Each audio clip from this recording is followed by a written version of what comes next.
জান্নাতে চলে যাওয়ার ব্যবস্থা করছে।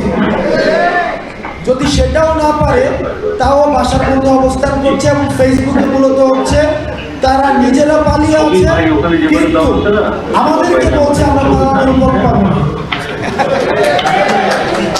তো আপনারা যারা আছেন ফেসিবাদ বিরোধী, যারা কাউন্সিলর, জনগণের প্রতিনিধিত্ব করছেন, 3 কোটি মানুষের প্রতিনিধিত্ব করছেন, প্রথম যেদিন আমাকে ফোন দেওয়া হয় আজকে থেকে প্রায় 15 থেকে 20 দিন আগে, আমি সেই দিন থেকে আজকে পর্যন্ত অপেক্ষা করছিলাম যে আমি আমার এলাকার, প্রত্যন্ত এলাকার, বাংলাদেশের প্রতিটি জনপদের আমার চাচাদের, খালাদের, মামাদের, জ্যাঠাদের, আমি তাদের সাথে আমাদের আজকে দেখা হবে।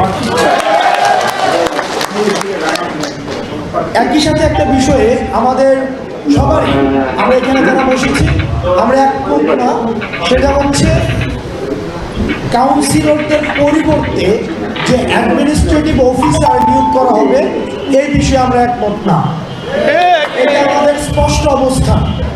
কারণ এই যে একটা আমলাতান্ত্রিক যে কাঠামো রয়েছে, এই আমলাতান্ত্রিক কাঠামোতে নিশ্চয়ই আমার যেই হাল চাষ করে যেই আমার কৃষক ভাই আছেন, যে তাঁতি আছেন, জেলে আছেন, কামার, কুমুর, রেমিটেন্স যোদ্ধা, যেই কৃষকের মেয়ে গার্মেন্টস কর্মী, যেই কৃষকের ছেলে রেমিটেন্স যোদ্ধা, যেই কৃষক যিনি চাষ করে দেশের অর্থনীতিকে সচল রাখে, তারা অ্যাডমিনিস্ট্রেটিভ এই আমলাতান্ত্রিক জটিলতার মধ্যে তারা যেতে চায় না।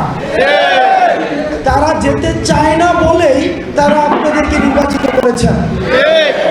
হয়তো তাদের কারোর সাথে আপনাদের ব্যয়ের সম্পর্ক, কারোর সাথে তালুই, কারোর সাথে বুঝেন তো এগুলা আমার